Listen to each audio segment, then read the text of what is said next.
கர்த்தருடைய பரிசுத்த நாமத்துக்கு மகிமை உண்டாவதாக.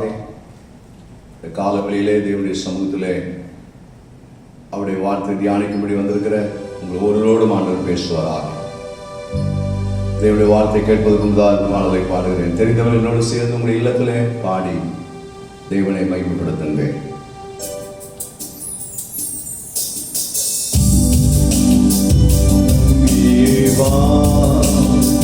நடந்து வா, நாதன் அழைப்பு பெரியது. நம்பியே வா, நடந்து வா, நாதன் அழைப்பு பெரியது. வழி விலகாதே, பாதை தவறாதே, வழி வழி விலகாதே, பாதை தவறாதே, வழி காட்டிடுவார். போற்றுவே, துதிப்பே, புகழ்ந்து பாடிடுவே. போற்றுவே, துதிப்பே,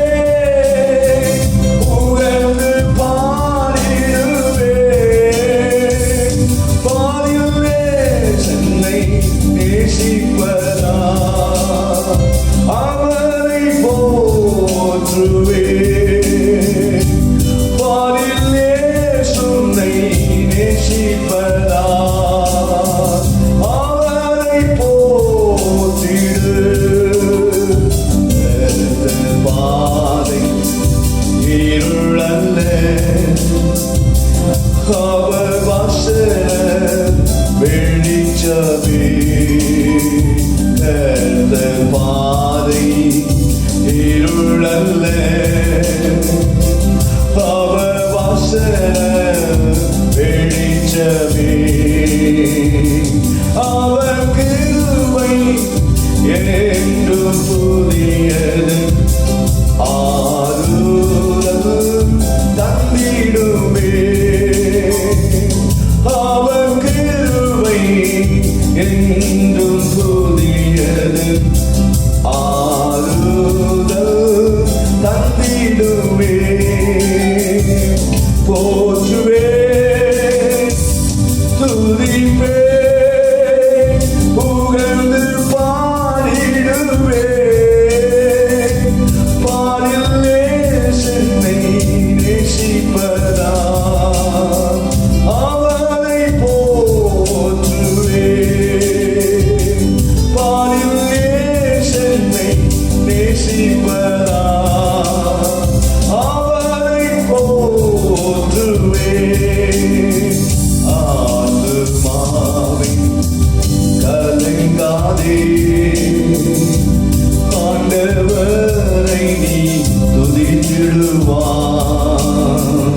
ஆத்துமாவை கலங்காதே, ஆண்டவரை நீ துதித்திடுவாய். காலை தீமைக்கு விலகியே காத்துன்னை ரட்சிப்பதா. காலை தீமைக்கு விலகியே காத்துன்னை ரட்சிப்பதா. போற்றுவே, துதிப்பே, புகழ்ந்து பாடிடுவே. போற்றுவே, துதிப்பே, புகழ்ந்து பாடிடுவே. பாடிலே சென்னை நேசிப்பதா, அவரை போற்றுவே. பாடிலே Chennai நேசிப்பதா,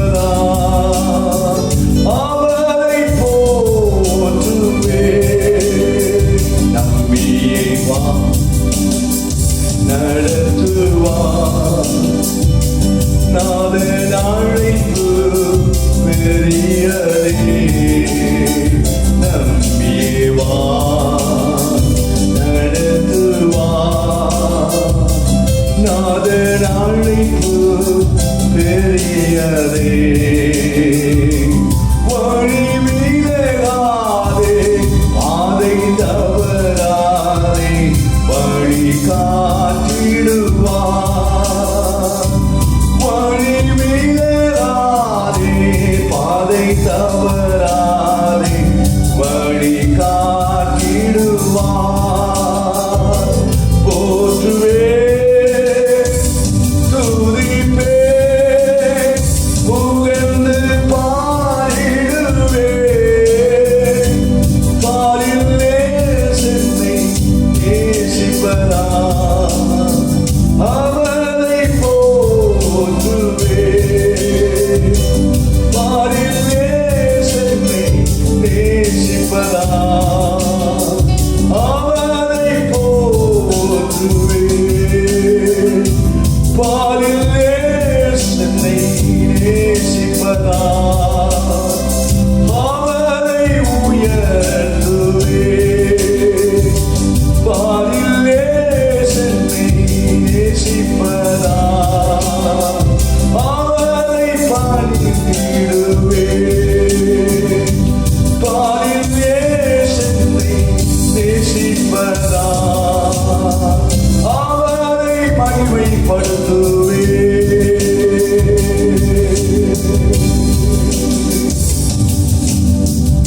Hallelujah, praise the Lord. தொடர்ந்து நாம் கர்த்தருடைய வார்த்தையை நாம் தியானிக்கும்படியாக உங்களுடைய பரிசுத்த வேத புஸ்தகத்தை நீங்கள் திருப்பும்படியாக அன்பாய் கேட்டுக்கொள்கிறேன். வேத புஸ்தகம் இல்லாமல் நீங்கள் கர்த்தருடைய வார்த்தையை கேட்க ஆயத்தமாகாதீர்கள். வேத புஸ்தகத்தோடு கர்த்தருடைய வார்த்தையை கேட்க ஆயத்தமாயிருங்கள். நீங்கள் எந்த இடத்தில் இருந்தாலும் கர்த்தருடைய கண்கள் பூமி எங்கும் உலாவுகிறது என்கிற சத்தியத்தை அறிந்தவர்கள். ஆகவே கர்த்தருடைய கண்கள் உலாவுகிறபடினாலே நீங்கள் உங்கள் வேத புஸ்தகத்தில் சொல்லப்படுகிற வார்த்தைகளை நான் வாசிக்கிற நேரத்தில் நீங்களும் உங்களுடைய வேத புஸ்தகத்தில் அந்த வசனங்களை உற்று கவனியுங்கள், ஜெபசிந்தையோடு வாசியுங்கள். கர்த்தர் உங்களோடு கூட பேசுவாராக. கர்த்தருக்கு மகிமை உண்டாகட்டும். 103 சங்கீதம் 103 3ஆம் வசனம் 4ஆம் வசனத்தை வாசிக்கிறேன், கவனியுங்கள். அவர் உன் அக்கிரமங்களை எல்லாம் மன்னித்து உன் நோய்களை எல்லாம் குணமாக்கி உன் பிராணனை அழிவுக்கு விலக்கி மீட்டு உன்னை கிருபையினாலும் இரக்கங்களினாலும் முடிசூட்டி. கர்த்தருடைய நாமத்துக்கு மகிமை உண்டாவதாக. உன் பிராணனை அழிவுக்கு விலக்கி மீட்டு உன் பிராணனை, உன் ஜீவனை, உங்களுடைய உயிர் போச்சுன்னா எல்லாம் போச்சு இல்லையா? உயிர் இருக்கிற வரைக்கும் தானே ஆட்டம் பாட்டம் கலாட்டா.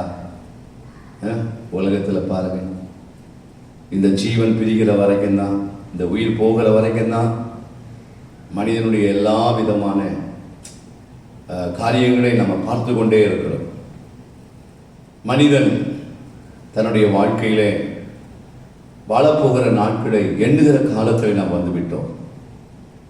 நம்முடைய நாட்களை நாம் ஒவ்வொரு நாளும் எண்ணிக்கொண்டு இருக்கிறோம். இப்படிப்பட்டதான இந்த காலகட்டத்திலே வேதம் நமக்கு ஒரு நம்பிக்கை தருகிறது. உன் பிராணனை அழிவுக்கு விலக்கி மீட்டு. அப்போ நம்முடைய கிறிஸ்தவ வாழ்க்கையிலே தேவனுடைய பிள்ளைகளே எத்தனையோ அழிவுக்கு ஏதுவான நிலைகளிலே நாம் போகிறோம். எத்தனையோ அழிவுக்கு ஏதுவானது, நம்முடைய ஜீவனை அழிப்பதற்கு ஏதுவானது, நம்முடைய குடும்பத்தை அழிப்பதற்கு ஏதுவானது. இப்படி அழிவுக்கு ஏதுவான அந்த எல்லா காரியத்திலையும் சங்கீதக்காரர் சொல்கிறார், விலக்கி மீட்டு. அப்போ அந்த அழிவிலிருந்து விலக்குகிறவர் எந்த மனிதனும் அல்ல. கர்த்தரை நம்பி இருக்கிற நம்முடைய வாழ்க்கையிலே அந்த பிராணனை அழிவுக்கு விலக்கி மீட்டிருக்கிறார். கர்த்தருடைய ஊழியத்திலே நீண்ட காலமாக ஆண்டவருடைய ஊழியத்தை செய்கிற அனுபவம் உள்ள ஊழியர்களை விசாரித்து பாருங்கள். இந்த அனுபவம் உள்ள ஊழியர்கள் எத்தனை வியாதியஸ்தர்களை சந்தித்து ஜெபித்திருப்பார்கள். எத்தனை வியாதியஸ்தர்கள் மரணத்திலே போராடி ஆஸ்பத்திரியிலே கைவிடப்பட்டு பிழைக்க மாட்டார்கள், இவருடைய ஜீவன் போக போகிறது என்றெல்லாம் சொல்லப்பட்ட இடத்திலெல்லாம் முழு நேர ஊழியத்தில் இருக்கிற ஊழியர்கள் போய் அவர்களுக்காக ஜெபித்து அவர்களுக்கு வேண்டிய நம்பிக்கை வார்த்தைகளை கொடுத்து அவர்கள் திரும்புவார்கள்.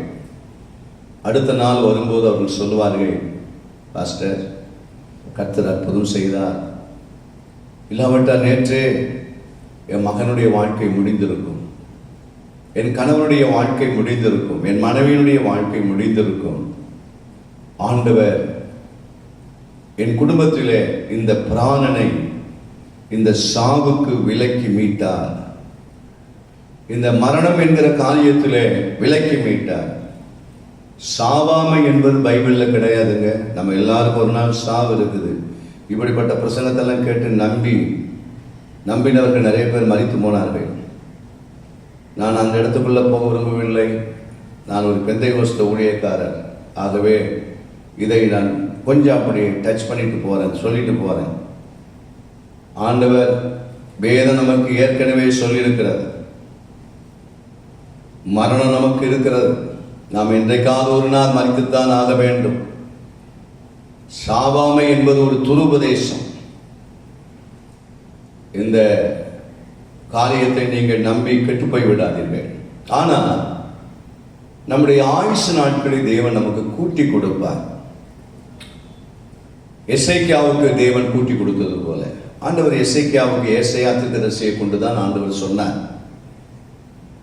ஏசாயா தீர்க்கதரிசி எசேக்கியாவுடைய வீட்டுக்கு போய் அவருக்கு சொல்லு, உன் வீட்டு காரியங்களை ஒழுங்குபடுத்து, நீர் மரித்து போவீர் அப்படின்னு சொல்லி ஆண்டவர் ஏசாயா தீர்க்கதரிசியிட்ட சொன்னார். ஆனால் எசேக்கியா ராஜாவுடைய ஜெபத்தை ஆண்டவர் கேட்டபோது எசேக்கியாவின் மேல் ஆண்டவர் கிருபை வைத்தார். எசேக்கியா ராஜாவின் மீது ஆண்டவர் இரக்கத்தை வைத்தார். சரி, இந்த எசேக்கியாவுக்கு இப்பொழுது மரணம் வேண்டாம், ஒரு 15 வருடங்களை கூட்டி கொடுப்போம். ஆண்டவர் கூட்டி கொடுத்தார். கர்த்தருடைய நாமத்துக்கு மகிமை உண்டாவதா. ஆகவே மரணம் என்பது என்றைக்கோ ஏதோ ஒரு நாள் நமக்கு வரும். ஆனால் சில நேரங்களிலே நாமே நம்மை குறித்து என்ன நினைக்கிறோம் தெரியுமா? நாம இன்னைக்கே மறிச்சிருவோம், இன்னைக்கே நம்ம செத்துருவோம். இது பயங்கரமான சாத்தானுடைய எண்ணம். நீங்க அப்படி யாரும் நினைக்காதீங்க. என்ன, ஒரு நாள் நான் கர்த்தருடைய பிள்ளைகளோடு பேசுறேன். நீங்கெல்லாம் கர்த்தருடைய வசனத்தை விசுவாசிக்கிறவங்க தானே? கர்த்தருடைய வசனத்தை நீங்க நம்புறவங்க தானே? முதலாவது நீங்க அப்படி நினைக்க கூடாது. ஏதாவது ஒரு மரணத்துக்கு எதுவான நிலையிலே நீங்கள் அகப்பட்டு கொண்டால், கொரோனாவா இருக்கலாம், விபத்தா இருக்கலாம், ஏதோ ஒன்று ஹார்ட்டில் வால்வுகள் அடைக்கப்பட்டிருக்கலாம், ஏதோ ஒரு பிரச்சனை உங்கள் சரீரத்தில் பிராணன் அழிவுக்குரிய ஒரு நிலையில் இருக்கலாம். ஆனால் எடுத்த உடனே ஐயோ நான் இன்னும் 2 நாள் இருப்பேன், இன்னொரு 5 நாள் இருப்பேன், அப்படி இல்லை. ஜெபம் பண்ணுங்க, ஆண்டவரிடத்தை கேளுங்க. ஆண்டவர் கிருபை உள்ளவர் அல்லவா, அவர் இரக்கம் உள்ளவர் அல்லவா. அதனால வேதம் சொல்லுகிறது, கிருபையினாலே உன் பிராணன் அழிவுக்கு வரும்போது அவருடைய கிருபை, உன்னுடைய பிராணன் அழிவுக்கு வருகிற நேரத்தில் அவருடைய இரக்கம். எத்தனையோ பேருடைய வாழ்க்கையிலே, என்னுடைய ஊழியத்தின் சொந்த பாதையிலே என்னுடைய கூட பிறந்த சகோதரிகளுக்கு தெரியும், அருமையாய் ஆண்டவர் தந்திருக்கிற அருமையான கீழ்ப்படிதல் உள்ள விசுவாசிகளுக்கு தெரியும். நான் கடந்து போன பாதைகளில் என்னுடைய மனைவி பல நேரங்களிலே மரணத்துக்கு ஏதுவான நிலையில் போகும்போதெல்லாம் ஒவ்வொரு முறையும் ஆண்டவர் ஆயுஷ் நாட்களை ஆண்டவர் கூட்டி கொடுத்தார். பிராணனை அந்த அழிவுக்கு விலக்கி மீட்டார். எத்தனையோ முறை, பல முறை. இன்றைக்கும் நான் உங்களுக்கு இந்த காலவெளியில தான் சொல்றேன், ஆண்டவர் நம்முடைய ஜீவன் அவருடைய கரத்தில் இருக்குதுங்க, அவருடைய கரத்தில் இருக்கிறது. அல்லேலூயா. என்னுடைய ஜீவன் கர்த்தருடைய கரத்தில் இருக்கிறது. இந்த செய்தியை கேட்கிற அன்பான தேவனுடைய பிள்ளைகளே, உங்களுடைய ஜீவன் கர்த்தருடைய கரத்தில் இருக்கிறது. மறுபடியும் சொல்லுகிறேன், மற்ற யாராயும் வந்து நீ செத்துருவ, நீ பிழைக்க மாட்ட, அதையும் கேட்டு நீங்கள் உங்களுடைய தைரியத்தை இழந்து விடக்கூடாது. ஏன் தெரியுமா? பிராணனை அழிவுக்கு விலக்குகிறவர் கர்த்தர் மட்டும்தான். ஆகவே தாவீதை சொல்லுகிற தாவீதினுடைய அனுபவம், சவுலாலே என்றைக்கோ அவர் அழிந்திருக்கணும், செத்து போயிருக்கணும். அப்படிப்பட்டதான அந்த நேரத்தில் தாவீதுக்கு எத்தனையோ முறை ஆண்டவர் அந்த ஈட்டியினால் வரக்கூடிய ஆபத்திலிருந்து அவருடைய பிராணனை ஆண்டவர் பாதுகாத்தார். தாவீதை தேடி குகையிலும் கெபியிலும் வனாந்திரத்திலும் சவுல் தேடி வந்து கண்டுபிடிச்சிட்டார். தாவீதை கண்டுபிடிச்சிட்டார். தாவீதை கண்டுபிடித்தாரே ஒழிய எதற்காக தாவீதை தேடி வந்தாரோ அதை அவரால் செய்ய முடியல, அவரை கொல்ல முடியல. சவுளுடைய தலைமாட்டில் இருக்கிற செம்பை தாவீதை எடுத்துட்டு போயிட்டார். தாவீதை போட்டிருந்த அந்த சால்வையின் ஒரு பகுதியை அவரே வெட்டி எடுத்துட்டு போயிட்டார். அவர் சொல்றாரு, நீ என்ன கொல்ல வந்த, ஆனால் நான் உண்மை கொல்லல. தபார் உன்னுடைய செம்பு ஏன்ட்டு இருக்குது, தபார் அந்த வஸ்திர தொங்கல் ஏன்ட்டு இருக்குது. பாருங்க, சவுல் தாவீதை கொல்ல வந்தவன் தாவீது இருக்கிற இடத்தை கண்டுபிடித்தார், தாவீதை கொல்லுவதற்காகவே காத்திருந்தார். ஆனால் தாவீதை ஆண்டவர் அவருடைய பிராணனை அழிவுக்கு, சவுல் அந்த பிராணனை அழிக்க நினைத்த எல்லா இடத்திலும் விலக்கி மீட்டார். தேடி தேடி அவளை கொல்ல வேண்டும் என்று நினைத்தார். ஆனால் நடந்தது என்ன என்று உங்களுக்கு தெரியும் இல்லையா? முடிவிலே தாவீதுக்கு முன்னதாகவே சவுல் மரித்து போனான். ஏனென்றால் சவுலுக்கு அந்த கிருபை இல்லை, சவுல் மேல் அந்த இரக்கம் இல்லை. வேற எந்த விமர்சனத்தையும் கேட்காதீர்கள். என்ன நீங்கள் உடனே என்ன நினைப்பீங்க? இந்த குறை கண்டுபிடிக்கிறவங்க உடனே அதில் ஒரு எண்ணத்தை கொண்டு வருவாங்க. அதை நான் இப்போ சொல்லி நான் நினைக்காதவங்களையும் நினைக்க வைக்கிற மாதிரி நான் பேசிடக்கூடாது. அது எனக்கு தான் தெரியும், அவங்க எதை நினைப்பாங்கன்னு எனக்கு தெரியும். ரைட் சொல்லலாம். ஆகவே முதலாவது நான் சொல்லுகிறேன், ஆண்டவர் நம்முடைய பிராணனை இந்த நாட்களில் விலைக்கு மீட்டிருக்கிறார். இன்றைக்கு இந்த செய்தியை நீங்கள் உயிரோடு கேட்கிறீர்களா? இன்றைக்கு நான் ஜீவனோடு இருந்து இந்த செய்தியை உங்களுக்கு நான் பிரசங்கிக்கிறேனா? இன்றைக்கு வரைக்கும் இந்த செய்தியை கொடுத்து கொண்டிருக்கிற இந்த நாள், இந்த நேரம் வரைக்கும் என் பிராணனை அவருடைய கிருபையினாலும் அவருடைய இரக்கத்தினாலும் ஆண்டவர் அழிவுக்கு விலக்கி மீட்டு முடிசூட்டினார். அதுக்கு காரணம் என்ன? 3ஆம் வசனம் சொல்லுகிறது, அவர் உன் அக்கிரமத்தை எல்லாம் மன்னித்தார். ஆண்டவர் நம்முடைய அக்கிரமத்தை எல்லாம் ஆண்டவர் மன்னித்தார். ஒவ்வொரு நாளும் ஆண்டவர் மன்னிக்கிறார். Praise the Lord. ஒவ்வொரு நாளும். ஆனால் மன்னிப்பு கேட்கணும். ஒரு முறை மன்னிச்சிட்டார், அது ஒரு உபதேசம் இருக்குது. ஒரு தடவை மன்னிச்சிட்டார், ஒரு முறை மன்னிச்சிட்டாருன்னா இனிமேல் நீ பாவம் செய்யக்கூடாது. கையும் மெய்யுமாய் பிடிக்கப்பட்ட ஒரு ஸ்திரியை இயேசுவிடத்தில் கொண்டு வரும்போது, நீ போ, இனி பாவம் செய்யாது. அதுதான் சொன்னார். இனிமேல் பாவம் செய்தால் உனக்கு தண்டனை உண்டு. ஆனால் எப்பொழுதெல்லாம் நம்முடைய வாழ்க்கையில பாவங்கள் இடம் கொடுக்கிறோமோ அப்பொழுது ஆண்டவரிடத்தில் நாம் மன்னிப்பு பெறணும். அந்த மன்னிப்பு தான் தேவனுடைய கிருபையை நமக்கு கொண்டு வருகிறது, தேவனுடைய இரக்கத்தை கொண்டு வருகிறது. உங்கள் வாழ்க்கையிலே முதலாவது சொல்லுவேன், உங்களுடைய எல்லாவற்றையும் ஆண்டவர் மன்னித்து உங்கள் பிராணனை அழிவுக்கு விலக்கி அவர் மீட்பாராக. இரண்டாவது, அதே அதிகாரத்திலே 103ஆம் சங்கீதம் 12ஆம் வசனத்திலே பார்க்கிறோம், மேற்குக்கும் கிழக்குக்கும் எவ்வளவு தூரமோ அவ்வளவு தூரமாய் அவர் நம்முடைய பாவங்களை நம்மை விட்டு விலக்கினார். இரண்டாவது, பாவங்களை நம்மை விட்டு விலக்கினார். நம்முடைய ஆண்டவர் யார்? நம்முடைய பாவங்களை அவர் விலக்குகிறவர். பாருங்க, இந்த அப்போஸ்தலனாகிய பவுல் எபிரேயர்ல சொல்லும்போது சொல்றார், நம்மை நெருங்கி நிற்கிற பாவம். இந்த உலகத்துல இன்னைக்கு எல்லா வாலிப பிள்ளைகளையும் பாவங்கள் நெருங்கி இருக்கிறது.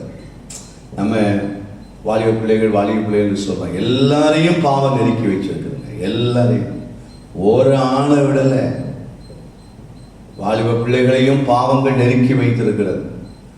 வயசான தாத்தா பாட்டியையும் பாவங்கள் நெருக்கி தான் வச்சிருக்குது. கல்யாணம் ஆகாதவங்களையும் பாவம் நெருக்கி தான் வச்சிருக்குது. கல்யாணம் ஆன புருஷன், கல்யாணம் ஆன மனைவி, யாருக்கெல்லாம் கள்ள தொடர்பு, கள்ள காதலன், கள்ள காதலி, கல்யாணம் பண்ண பிறகு நீ வேற ஒருத்தனோடு வேற ஒருத்தியோடு நீ தவறான வாழ்க்கையை நடத்திட்டு இருப்பீன்னா பாவம் உன்னை நெருக்கி வச்சிருக்குது. அந்த பாவத்தின் சாக்கடையிலிருந்து வெளியே வந்துடணும். ஆண்டவனுக்கு கொடுத்த மனைவியை நேசி, கர்த்தவனுக்கு கொடுத்த கணவனை நேசி. ஒருவேளை அறிந்தோ அறியாமலோ இந்த சாக்கடையிலே நீ விழுந்திருப்பாயானால் இயேசுவின் நாமத்தில் அதிலிருந்து வெளியே வா. இந்த பிரச்சனையை தீர்க்கிறதுக்கே அடிக்கடி பாஸ்டர் சில நேரத்தில் கூப்பிடுவாங்க. எப்ப பார்த்தாலும் எதுக்கு கூப்பிட்டீங்க, இந்த பாருங்க இந்த பாருங்க இதே பிரச்சனை. என்றைக்குதான் உங்களுடைய பாவங்களை விட்டு நீங்கள் விலகினீர்கள்? அன்பு சகோதரனே சகோதரியே, வேதம் சொல்லுகிறது, அவர் நம்முடைய பாவங்களை நம்மை விட்டு விலக்கினார். ஆண்டவர் ஒருவர் தாங்க நம்முடைய பாவத்திலிருந்து நமக்கு விடுதலை தருகிறவர். அதனால்தான் வேதம் சொல்லுகிறது, அவர் பாவிகளை ரட்சிக்கிறவர். பாவிகளை ரட்சிக்கும்படி கிறிஸ்து இயேசு இந்த உலகத்திலே வந்தார். இயேசு இந்த உலகத்தில் வந்ததே என்னுடைய பாவங்கள், உங்களுடைய பாவங்கள், உலகத்தாருடைய பாவங்கள், எல்லா பாவங்களிலிருந்து விடுதலையாக்க தான் இயேசு இந்த உலகத்தில் வந்தார். அவர் விளக்குகிறாராம், மேற்குக்கும் கிழக்குக்கும் எவ்வளவு தூரமோ அவ்வளவு தூரமாய் விளக்கினார். ஏன் தெரியுமா? பாவங்கள் எனக்குள் இருக்கிற வரைக்கும், பாவங்கள் உங்களுக்குள் இருக்கிற வரைக்கும் நீங்க ஆண்டவருடைய நன்மைகளை பெற்றுக்கொள்ள முடியாது. ஆண்டவர் உங்களுடைய ஜெபத்தை கேட்க மாட்டார். உங்களுடைய உபவாசத்தை கர்த்தர் அங்கீகரிக்க மாட்டார். நீங்கள் பாவத்தை அறிக்கையிட்டு அதை விட்டுவிட வேண்டும். வேதம் சொல்லுவது அல்லவா, தன் பாவங்களை மறைக்கிறவன் வாழ்வடைய மாட்டான். பாவங்களை மறைக்கிறவன் வாழவே முடியாது. அவர் எந்த பாஸ்டர் போய் தலைமையில கையை வச்சு அந்த பாஸ்டர் ஜெபம் பண்ணாலும் சரி, உன் பாவத்தை நீ மறைக்கிற வரைக்கும் நீ வாழ முடியாதுங்க. இந்த காலையில் சில வார்த்தைகளை நான் சொல்ல விரும்பலை, இந்த ஒரு வார்த்தை மட்டும் வச்சிருக்கேன். நிறைய விஷயம் அதில் இருக்குது. கலங்கத்தால் இப்படி சொல்றாரு அப்படின்னு நீங்க ஒருவேளை வேதனைப்பட்டுருவீங்க. அதனால ஒரு வார்த்தைகள் சொல்றேன். நமக்குள் பாவங்களை வைத்துக்கொண்டு ஜெபிப்பது, நமக்குள் பாவங்களை வைத்துக்கொண்டு சர்ச்சுக்கு போவது, நமக்குள்ளே பாவங்களை வைத்துக்கொண்டு நம்ம காரியங்களை செய்வதனால வேற யாருக்கும் நஷ்டம் இல்லை. பாவம் செய்கிற அந்த ஆத்துமா சாகும். அப்படிதான் வேதம் சொல்லுது. நீ பாவத்திலேயே நீ வாழ்வாயானால் எப்படி என்னைக்கு தான் சுக வாழ்வு வரும்? என்னைக்கு நல்ல எதிர்காலங்கள் வரும்? பொய்யான தீர்க்கதரிசனத்தை நம்பியே உன் இதயத்தை தேர்த்திக்கணும். என்ன பொய்யான தீர்க்கதரிசனம்? அவருடைய பாவத்தை கண்டித்து பேசாம, அவரை எச்சரிக்காம, பரவாயில்ல பிரதர், பரவாயில்ல சிஸ்டர், கர்த்தர் உங்களை மன்னிப்பார், போங்க நான் உங்களுக்காக ஜெபம் பண்றேன், விட்டுடுன்னு சொல்ல மாட்டார். அவர் சொல்ற வார்த்தையை பார்த்தா மறுபடியும் செய்யுன்னு சொல்ற மாதிரியே பேசி நிற்பார். ஏன்னா அப்படி விட்டுடுன்னு சொன்னா இவருக்கு வர வேண்டிய காணிக்கை வராது, இவருக்கு வர வேண்டிய தசமமாக வராது. ஜாக்கிரதையாயிடுங்க. நம்முடைய வாழ்க்கையிலே தேவனிடத்திலிருந்து நமக்கு ஆசீர்வாதங்கள் வர வேண்டுமானால் நம்முடைய பாவங்களை எல்லாவற்றையும் கர்த்தர் விலக்கணும். மேற்குக்கும் கிழக்குக்கும் எவ்வளவு அது தூரமோ அது அவ்வளவு தூரமா ஆண்டவர் அதை விலக்குவார். அதே அதிகாரத்தில் 10ஆம் வசனத்தில் நீங்க பார்த்தீங்கன்னா, அவர் நம்முடைய பாவங்களுக்கு தக்கதாக நமக்கு செய்யாமல், பாருங்க, நம்ம பாவத்துக்கு உரிய தண்டனை எல்லாம் கொடுத்தா நானே செத்து போயிடுவேன். எல்லாருடைய வாழ்க்கையில் பாருங்க, நம்முடைய பாவங்களுக்குரிய தண்டனைகளை ஆண்டவர் கொடுப்பாரானால் யாருங்க அவருக்கு முன்னால் நிற்க முடியும்? ஒருவர் கூட நம்முடைய பாவங்களுக்கு தக்கதை அவர் செய்யவே இல்லைங்க. ஆனால் அவர் நம்மிடத்தில் எதிர்பார்க்கிறதெல்லாம் மன்னிப்பு.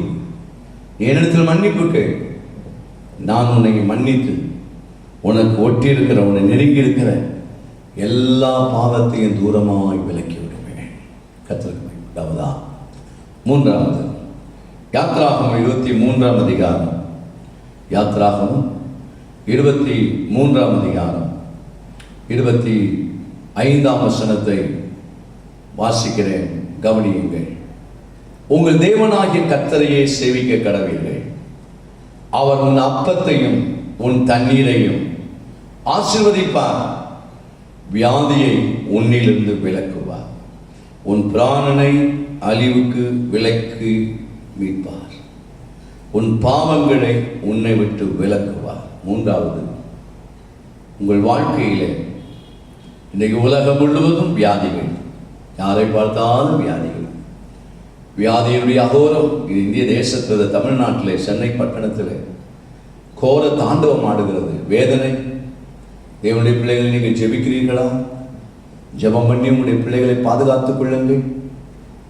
ஜெபம் பண்ணி உங்களுடைய குடும்பத்தை பாதுகாத்துக் கொள்ளுங்கள். உபாகமத்திலே, யாத்ராகமத்தில் நாம் வாசிக்கிறோம், அவர் உன் அப்பத்தையும் உன் தண்ணீரையும் அவர் ஆசீர்வதிப்பார். நீங்க என்ன சாப்பிட்றீங்களோ அதை கர்த்தர் ஆசீர்வதிக்கணுங்க. நீங்க ஒருவேளை அவங்க சாப்பிட்ற மாதிரி எனக்கு இருந்தா நல்லா இல்லை, கர்த்தர் உங்களுக்கு என்ன ஆகாரம் தந்திருக்கிறார்? நீங்க சாப்பிடுகிற ஆகாரம் ஒருவேளை சாதாரண ஆகாரமா இருக்கலாம், அது உங்க நாக்குக்கு ருசி இல்லாத ஆகாரமா இருக்கலாம். ஒருவேளை நீங்க சாப்பிடுவதற்கு விரும்பாத ஆகாரம், ஆனாலும் அதைத்தான் சாப்பிட்டு ஆக வேண்டும் என்ற நிலையிலே உங்களுடைய வருமானத்தினுடைய சூழ்நிலைகள் உங்களை வைத்திருக்கலாம். ஆனாலும் வேதம் சொல்லுகிறது, அவர் உன் அப்பத்தை ஆசீர்வதிப்பார். நீங்கள் குடிக்கும் ஒரு டம்ளர் தண்ணீர், 1.5 லிட்டர் தண்ணி, 2 லிட்டர் தண்ணியை ஆண்டவர் ஆசீர்வதிப்பார். ஆண்டவர் அந்த அப்பத்தை ஆசீர்வதித்தார். அதுதான் இந்த சரீரத்திற்கு மருந்து. அதனால்தான் சாப்பிடுகிற நேரத்தில் எல்லாம் ஜெபத்தோடு சாப்பிடலாம். நான் நிறைய விசுவாசிகளை பார்த்துருக்கிறேன், நிறைய விசுவாசிகளுடைய பிள்ளைகளை பார்த்துருக்கிறேன். ஒரு டம்ளர் தண்ணி கொடுத்தா கூட ஜெபம் பண்ணி தான் அந்த தண்ணியை குடிப்பாங்க. அதை பார்க்குற சில கிறிஸ்தவங்களை கிண்டல் பண்ண, அதை ரொம்ப பக்தி ஜெபம் பண்ணுறது, இந்த வேலையெல்லாம் வச்சுக்காத, புரியுதா? மற்றவங்களை ஜெபம் பண்ணுறதை கிண்டல் பண்ணுறது, இனிமேல் நீ பரிசுத்தவாட்டி மாதிரியும், நீ நீதிமான் மாதிரியும், அடுத்தவங்க ஜெபம் பண்ணால் அவங்கள கிண்டல் பண்ணுறது, அவங்கள பரியாசம் பண்ணுறது, இந்த வேலையெல்லாம் அப்படிப்பட்ட ஆட்கள் என்ன இருதயத்தில் இருக்கிறாங்கன்றது எனக்கு நன்றாக தெரியும். சில பிள்ளைகளை நான் பார்த்துருக்கிறேன், வாலிப பிள்ளைகள் ஒரு பிஸ்கெட் கொடுத்தா கூட ஜெபம் பண்ணி தாங்க சாப்பிடுவாங்க. நான் பார்த்துருக்கேன், கண்ணால் பார்த்துருக்கேன். சும்மா அவங்க சாப்பிடுறது ஒரு 2 பிஸ்கெட்டு, ஆனால் அதை ஜெபம் பண்ணி சாப்பிடுவாங்க. அந்த பிள்ளைகள் நல்லா இருக்கிறாங்க, பிரைஸ் எல்லாம். சில வீடுகளுக்கு போனால் அந்த பிள்ளைகள் சாப்பிடுகிற ஆகாரத்தை பார்ப்பேன், காலை டிஃபனோ அல்லது மதிய ஆகாரத்தை பார்த்தா ரொம்ப சிம்பிளாக இருக்கும். ஐயோ இந்த பிள்ளைகள், அவர் சொல்லுவார், குடும்பத்தில் கொஞ்சம் கஷ்டம், அதனால பிள்ளைகளுக்கு இன்றைக்கி ஏதோ ஒரு சாதாரண ஒரு ஆகாரம், பிள்ளைகள்லாம் அப்படி இருக்கிறாங்க, ரொம்ப சந்தோஷமாக இருக்கிறாங்க ஐயா. ஆனால் அந்த பிள்ளைகள் அந்த ஆகாரத்தை முன்னால் வைத்து அவங்க ஜெபிக்கிறத பார்ப்பேன். அவங்க ஜெபம் பண்ணி சந்தோஷமாக சாப்பிடுவாங்க. சில வீட்டில் பாருங்கள், பிரியாணி சாப்பிட்டா கூட சண்டை, வான்கோழி பிரியாணி சாப்பிட்டாலும் சண்டை, ஜெபமும் கிடையாது, ஒரு மண்ணங்கட்டியும் கிடையாது. அதை ஏன் செய்யலை, இதை செய்யலை, ஒரே சண்டை குழப்பம். சில வீட்டில் வெறும் கஞ்சி தண்ணியை குடித்தா கூட ஜெபம் பண்ணி சாப்பிட்றாங்க. அவங்கள கர்த்தர் சுகமாக வச்சிருக்கிறார். அதனால நல்ல ஆகாரம் வேண்டான்னு சொல்லலை. நீங்கள் எந்த ஆகாரத்தை சாப்பிட்டாலும் கர்த்தர் நல்ல ஸ்தோத்திரம் பண்ணுங்க, நல்ல ஜெபம் பண்ணுங்க. அந்த அப்பத்தை அவர் ஆசீர்வதிக்கட்டும், அந்த அப்பத்தை அவர் ஆசீர்வதிக்கட்டும் இயேசுவின் நாமத்தினால். ஏன் அதை ஆசீர்வதிக்கணும்? அதுக்குள்ள இருக்கிற கிருமி எல்லாம் சாகணும். அதற்குள்ளே இருக்கிற எந்த காரியமானாலும் சரி, வியாதியை உண்டாக்கக்கூடிய எந்த காரியங்கள் அந்த தண்ணிக்குள்ள இருந்தாலும், எங்க இந்த யூடியூப்லலாம் எனக்கு சில நேரத்தில் வேடிக்கையாக இருக்கும், ரொம்ப வேடிக்கையாக. நீங்கள் கூட பார்த்துருப்பீங்க, ஒவ்வொருத்தரும் ஒவ்வொரு வைத்தியம் சொல்கிறாங்க. இவங்க சொல்கிற வைத்தியத்தெல்லாம் கேட்டால் நமக்கு பைத்தியம் பிடிச்சிடும். என்ன தெரியுமா? ஒருத்தர் சொல்கிற நல்ல தண்ணி குடிங்க, இன்னொருத்தர் சொல்கிற தண்ணி கொஞ்சமாக குடிங்க, இன்னொருத்தர் சொல்கிற சுடுதண்ணியாக குடிங்க, இன்னொருத்தர் சொல்கிற சுடுதண்ணி குடிக்காத, சுடுதண்ணி குடிச்சேன்னா அதில் இருக்கிறதெல்லாம் போயிடும். எங்க எதைத்தான் செய்ய? இன்னொருத்தர் சொல்கிற தேனா சாப்பிடு, இன்னொருத்தர் சொல்கிற தேன் சாப்பிட்டா நீ செத்துருவ. ஐயோ, காலையில் ஒருத்தர் இதை சாப்பிடுன்றார், மத்தியானத்தில் வேற ஒருத்தர் இதை சாப்பிட்றாங்க. இதே மாதிரி தாங்க இந்த கொரோனாவுக்கும் நிறைய மருந்துகளை சொல்லிக்கிட்டே இருக்கிறாங்க. காலையில் ஒருத்தர் சொன்னதை மத்தியானம் ஒருத்தர் வேண்டான்றார், மத்தியானம் ஒருத்தர் சொன்னதை இன்னொருத்தர் வேண்டான்றார். நான் சொல்றேன், எதுவுமே வேண்டாயா. கர்த்தர் உங்களுக்கு என்ன தந்திருக்கு அதை நல்ல ஜெபத்தோடு சாப்பிடுங்க. அல்லேலூயா. வெறும் தண்ணி குடிச்சு கூட வாழ முடியுங்க. எத்தனையோ ஏழை விசுவாசிகள், வருமானம் அல்லது காணிக்கை இல்லாத ஊழியர்கள், நான் என் அனுபவத்துன்னு சொல்லட்டுமா, நீங்க நம்பினா நம்புங்க, நம்பாகட்டி போங்க, அது உங்க விருப்பம். சில ஆட்கள் பாஸ்டர்கள் சாட்சி சொன்னா என்கிட்டே சொல்றாங்க, அந்த பாஸ்டர் பொய் சொல்றாரு, உனக்கு தெரியுமான்னு கேட்டேன். உனக்கு தெரியுமா அவர் பொய் சொல்றான்னு உனக்கு தெரியுமா? எதை வச்சு நீ சொல்ற சொல்லு பார்ப்போம். அவர் பொய் சொல்றாங்க. அவர் சொல்றதை பார்த்தா நம்புற மாதிரியே இல்லையே. அவர் சொல்றதை நம்புற மாதிரி இல்லைன்னா நீ சொல்றதை நான் நம்ப முடியுமா? சில ஆட்கள் ரொம்ப ஞானி மாதிரி சொல்லிட்டு இருப்பாங்க. என் ஊழியத்தினுடைய பாதையில் 1975 மதுராந்தகத்தில் போய் நான் இருக்கிற சமயத்தில் வியாழக்கிழமை இரவு சாப்பிடலை, ஒரு செம்பு நிறைய தண்ணி கொடுத்தேன். ஏன்னா கையில் காசு இல்லை, கையில் காசு கிடையாது. நான் வீட்டில் இருக்கும்போது எங்கள் அப்பா எங்கள் அம்மாலாம் ஒரு நாள் எங்களை பட்னி போட்டதில்லை. எங்கள் அப்பா அம்மாலாம் விசுவாச ஊழியர்கள். அவங்க எங்களை எல்லாம் விசுவாசத்தில் உருவாக்குறதுனால தான் இன்றைக்கு நான் ஊழியம் செய்துட்டு இருக்கிறேன். இன்னைக்கு பணம் தந்தா தாங்க ஊழியம் செய்வாங்க. அந்த மாதிரி யாராவது ஊழியக்காரங்க ஆண்டு சொல்லுங்க, பணம் இல்லாவிட்டாலும் ஊழியம் செய்வேன்னு சொல்லுங்க.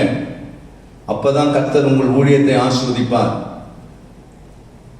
போனவொடனே பேரம் பேசுறது, எங்களுக்கு மாசம் எவ்வளவு தருவீங்க, எங்க வாடகை கட்டுவீங்களா, அதை பண்ணுவீங்களா, இதை பண்ணுவீங்களா, இதெல்லாம் நடைமுறைக்கு ஒத்து வராது. சொல்லணும் அப்படி நேரம் கிடக்க சொல்லிட்டு போகலாம். நான் வியாழக்கிழமை மத்தியானம் சாயங்காலம் போய் இறங்கினா அங்கே பார்த்தா சாப்பிட்றதுக்கு ஒன்றும் இல்லை. எங்கள் அப்பா ட்ரெயினுக்கு மட்டும் காசு கொடுத்து அனுப்புனாரு. 2 ரூபா மிச்சம். ஒரு செம்பு தண்ணி குடித்தேன். அடுத்த நாள் வெள்ளிக்கிழமை சாப்பிட ஒன்றும் இல்லை. அன்னைக்கும் தண்ணி, மத்தியானம் ஒரு செம்பு தண்ணி, ராத்திரி ஒரு செம்பு. ஏன்னா எனக்கு யாருமே தெரியாது. முதலாவது போய் மதுராந்தகத்தில் இறங்கியிருக்கிறேன். எனக்கு யாரும் பழக்கமானவர்கள் கிடையாது. எங்கள் அப்பா விசுவாச வீரர் அல்லவா, இவன்ட நிறைய காசு கொடுத்தா திரும்ப ஓடி வந்துடுவான், அடுத்த ட்ரெயின் ஏறி மறுபடியும் சென்னை சேத்பட்டு வந்துடுவான்னு சொல்லி எங்கள் அப்பா போகிறதுக்கு மட்டும் உள்ள காசை தான் கொடுத்தார். எங்கள் அப்பா நல்ல அப்பா, விசுவாசத்தின் தகப்பன். இது சிலருக்கு தெரியாது. இப்போ வந்த இளம் தலைமுறைக்கு எதையாவது வாட்ஸ்அப்பில், ஏதாவது ஃபேஸ்புக்கில், இவங்களுக்கெல்லாம் ஒரு காலம் இருக்குதுங்க. இவங்கெல்லாம் இப்படி ஊழியக்காரர்கள் வரும்போது இவங்களுக்கெல்லாம் ஒரு காலம் இருக்குது. அந்த காலங்கள் வரும்போது தான் சில சத்தியத்தை அவங்க விளங்கிக் கொள்ள முடியும். வெள்ளிக்கிழமை 3 வேளையும் தண்ணி தான் குடித்தேன், செம்பு செம்பு. ஆனால் பசி எங்கே போனதுன்னு எனக்கு தெரியாது. நான் நல்லா சாப்பிட்டேன். வீட்டில் எங்கள் கூட பிறந்த சகோதரர் நல்லா சாப்பிடுவேன், வயலாத திருப்தியாக சாப்பிடுவேன், ஏப்பம் படுற வரைக்கும் சாப்பிடுவேன். ஆனால் அங்கே போனால் ஒன்றுமே கிடையாது. போட்டார் வரட்டுன்னு போட்டார். வியாழக்கிழமை ராத்திரி செம்பு தண்ணி, வெள்ளிக்கிழமை காலையில் செம்பு தண்ணி, மதியானம் செம்பு தண்ணி, ராத்திரி செம்பு தண்ணி. சனிக்கிழமை உபவாச ஜபம். அந்த உபவாச ஜபத்தில் 2 பேர் வந்தாங்க.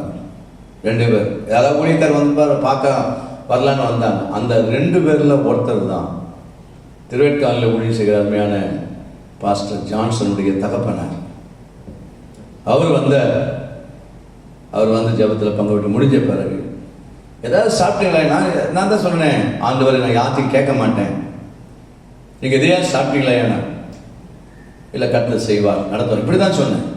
அவர் என்ன கையை பிடிச்சி எடுத்துகிட்டு போய் மதுராந்தகம் மெயின் ரோட்டில் இருக்கிற ஒரு ஹோட்டலில், ஒரு உடுப்பி ஹோட்டலில் போய் வயிறார சாப்பாடு தாங்க முதல் சாப்பாடு. ஊழியத்தில் முதல் ஒரு விசுவாசி எனக்கு சாப்பாடு வாங்கி கொடுத்து என்னுடைய அழைப்பை உறுதிப்படுத்தின ஒரு நேரம். நல்ல வயிறார சாப்பிட்டு, பாஸ்டர் நான் இருக்கிறேன், உங்களுக்கு எதுனாலும் சொல்லுங்க அப்படின்னு சொல்லி என்னை அனுப்பி வைத்தார். செம்பு தண்ணியை குடிச்சு உயிர் வாழ்ந்தேன். இன்னும் எத்தனை பேர், நான் சொல்றது ஒரு 1.5 நாள், சில ஊழியக்காரெல்லாம் 3 நாள் 4 நாள். அவர் மட்டும் இல்லை, அவர் மனைவியும் பட்டினி, அவங்க பிள்ளைகளும் பட்டினி. நான் அந்த 1.5 நாளில் பெருமையாக சொல்லிட்டு இருக்கிறேன், பீத்திட்டு கிடக்கிறேன். ஆனால் சில ஊழியருடைய சாட்சியெல்லாம் கேட்டால் 3 நாள் 4 நாளெல்லாம் பட்டினி இருந்து ஊழியம் செய்தவங்க ஊழியத்தை தான் இன்னைக்கு கர்த்தர் மகிமையாக வைத்திருக்கிறார். இவங்களை பார்த்துக்கிட்டு பொறாமையில் எரிச்சலில் பாலா போன கையில் வச்சுக்கிட்டு எதையாவது பண்ணி டைப் பண்ணிக்கிட்டு இவங்களுக்கு விரோதமெல்லாம் விமர்சனம் பண்ணிட்டு இவங்க கடந்து வந்த பாதையில் இவங்களை அனுப்பி பாருங்களேன். இவங்க போக மாட்டாங்க, இவங்க செய்ய மாட்டாங்க. அடித்து சொல்கிறேன், தேவனுடைய பிள்ளைகளே, கர்த்தர் நடத்தின பாதைகளிலே ஒன்றுமில்லாத இடத்தில் கூட ஆண்டவர் அவர்களை ஆசீர்வதித்திருக்கிறார். நான் எதை சொல்ல தெரியுமா? நம்முடைய அப்பத்தை கர்த்தர் ஆசீர்வதிப்பார். நம்ம என்ன சாப்பிட்றோமோ அதை கர்த்தர் ஆசீர்வதிப்பார். நம்ம என்ன தண்ணீர், ஆனால் ஜெபம் பண்ணுங்க. அதை சொல்லிட்டு தான் சொல்றார், வியாதியை உன்னிலிருந்து விலக்குவே, வியாதியை உன்னை விட்டு விலக்கிடுவோம்பா. கர்த்தருக்கு மகிமை உண்டாகுதா? பாருங்க, வியாதியே இல்லாமலும் கர்த்தர் வைப்பார். மரணத்துக்கு ஏதுவான வியாதி உள்ள இருந்தாலும் நம்ம உயிரோட தான் இருப்போம். ஹல்லேலூயா. இதுக்கு நான் சாட்சியெல்லாம் சொல்ல முடியும். எனக்கு வியாதியே வரக்கூடாது ஆண்டவர், அப்பதான் சுகம். இல்லைங்க, வியாதி மத்தியிலையும் கர்த்தர் சுகமா வச்சிருக்கார். சிலர் சொன்னா நீங்க பயந்துருவீங்க. சிலருக்கு வியாதியே இல்லை, உங்களை மாதிரி சக்கரை வியாதி இல்லை பாஸ்டர், ரொம்ப பெருமையா சொல்றாரு. என்ன வெறுப்பேற்றுற மாதிரியும் சக்கரை வியாதி உள்ள ஊழியர்களையும் சக்கரை வியாதி உள்ள விசுவாசிகளை வெறுப்பேற்றுற மாதிரி, எனக்கெல்லாம் சக்கரை வியாதி இல்லை. நான் எனக்கு 1 கிலோ சர்க்கரையை 1 டம்ளர் தண்ணி 1 டம்ளர் காப்பியில் 1 கிலோ சர்க்கரை பண்ணணுமா? இது எவ்வளோ பெருமையான பேச்சு ஏங்க. 1 டம்ளர் காப்பியில் 1 கிலோ சர்க்கரை போட்டால் எப்படி இருக்கும்? சர்க்கரையாக இருக்குமா காப்பி இருக்குமா? காக்கா சொன்ன கதையை மனசில் வச்சுக்கோங்க. இப்படி வெறுப்பேற்றுவாங்க. எங்களுக்கெல்லாம் இல்லை. சில நேரத்தில் 1 வருஷம் கொடுத்து அவர் எப்படி இருக்கிறார்? அவர் போய் சேர்ந்துட்டார். எப்படி போனார்? ஏன் அதை கேட்குறீங்க? கர்த்தருடைய பிள்ளைகளே, நேரம் அதிகமாகுது. நீங்கள் என்ன சாப்பிடுகிறீர்களோ ஜெபத்தோடு சாப்பிடுங்க. கர்த்தர் உங்களுக்கு நல்ல சுகத்தை தருவார். உன் நோய்களெல்லாம் குணமாக்கிட்டு தெரியுமா? நம்ம வாசித்தமே 103 சங்கீதம் 3ஆம் வசனத்தில் அவர் உன் நோய்களெல்லாம் குணமாக்கி, எப்போ குணமாக்குவார்? தண்ணியை குடிச்சா கூட 2 ஸ்தோத்திரம், ஒரு 3 ஸ்தோத்திரம், அதான் மாத்திரை போடு. தோத்திரம். இன்னைக்கும் பெண்டிகாஸ்டல் சர்ச்சில் இந்த ஸ்தோத்திரத்தினாலே கர்த்தர் பரிபூர்ணமாக அவங்க தேவையில்லை செலுத்துறது. நாமும் பெண்டிகாஸ்டல் சபை தான். ஆனால் சில சபைகளை பார்த்தீங்கன்னா ஒரே சோத்திரம், சும்மா இல்லை, கோடி எல்லாம் சொல்ல மாட்டாங்க. தோத்திரம், அவங்க சொன்ன தோத்திரத்தை என்ன ஆரம்பிச்சா கோடிக்கு மேலே போயிடும். நம்ம 2 தோத்திரம் போட்டு கோடி சமன்றோம். ஏன் நம்ம எல்லாத்தையும் குறுக்கு வழி கண்டுபிடிச்சு வச்சிருக்கோம். இந்த காலை நேரத்தில் உங்களுடைய வாழ்க்கையில் வியாதியை உங்களிலிருந்து விலக்கக்கூடிய கர்த்தர். எதை புசித்தாலும் ஸ்தோத்திரத்துடன் புசிங்கள் இருக்குது இல்லையா? ஸ்தோத்திரத்தோடு இந்த 15ஆம் தேதி நீங்கள் என்ன சாப்பிட்றீங்களோ ஸ்தோத்திரத்தோடு புசிங்க. உங்கள் சரீரத்தில் இருக்கிற எல்லா நோய்களையும் கர்த்தர் குணமாக்குவார். இஸ்ரவேல் மக்களை பார்த்தீங்களா? வனாந்திரத்தில் 40 வருஷம் வந்தாங்களே, வியாதி இருந்துதான், கால் வீங்கினதா, பலவீனமாக இருந்தார்களா? எவ்வளோ சுகம், அற்புத சுகங்க. இன்றைக்கும் கர்த்தர் உங்களுக்கு தருவார். உன் பிராணனை அழிவுக்கு விலக்கி மீட்பார். உன் பாவங்களை உன்னை விட்டு விலக்குவார். வியாதியை உன்னிலிருந்து விலக்குவார். 3வது 4வது உபாகமம் 12:10.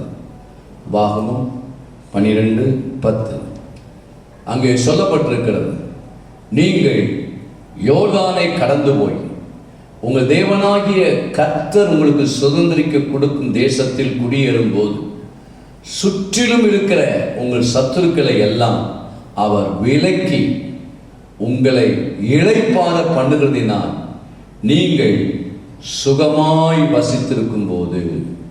பாருங்க, ஆண்டவர் அவருடைய வாழ்க்கையிலே மோசேயை கொண்டு ஆண்டவர் சொல்லுகிறார், நீங்கள் இந்த யோர்தானை கடந்து உங்கள் தேவனாகிய கர்த்தர் உங்களுக்கு சுதந்திரிக்க கொடுக்க அந்த தேசத்திற்குள்ளே நீங்கள் போகும்போது கர்த்தருடைய நாமத்துக்கு மகிமை உண்டாவதாக. ஆண்டவர் கொடுக்கிற அந்த தேசத்தை நீங்கள் சுதந்திரிக்கும் போது, அந்த தேசத்தில் போய் நீங்கள் குடியேறும் போது, அந்த தேசத்தில் நீங்கள் தங்கி இருக்கும் போது, அந்த தேசத்திலே அந்த வசனம் சொல்லப்பட்டிருக்கிறது, சுற்றிலும் இருக்கிற உங்கள் சத்துருக்களை எல்லாம், நாம எங்க போனால் சத்துருக்கள் இல்லாத இடத்தை தேடாதீங்க, விரோதிகள் இல்லாத இடத்தை தேடாதீங்க. நீங்க எங்க போனாலும் உங்களுக்கு யாராவது ஒரு சத்துருக்கள் இருக்கத்தான் செய்வாங்க, விரோதிகள் இருக்கத்தான் செய்வாங்க. ஆனால் இஸ்ரவேல் ஜனத்துக்கு மோசையை கொண்டு ஆண்டவர் சொன்னார், எப்பா நீ போய் இருக்கிற தேசத்துல சத்துருக்கள் எல்லாம் உன்னை சுற்றிலும் இருப்பாங்க, ஆனாலும் அந்த சத்துருக்களை எல்லாம் நான் விலக்கி உனக்கு ஒரு சமாதானத்தை தருவேன், உனக்கு ஒரு இளைப்பாறுதலை நான் தருவேன். அப்பதான் நீ சுகமாய் வசித்திருக்கும் போது உங்க வாழ்க்கை. நான்காவது சொல்றேன், நீங்க இருக்கிற இடத்துல எப்பொழுதும் சண்டை போடுறாள், நீங்க இருக்கிற இடத்துல எப்பொழுதும் வாக்குவாதம் பண்ணுகிறாள்.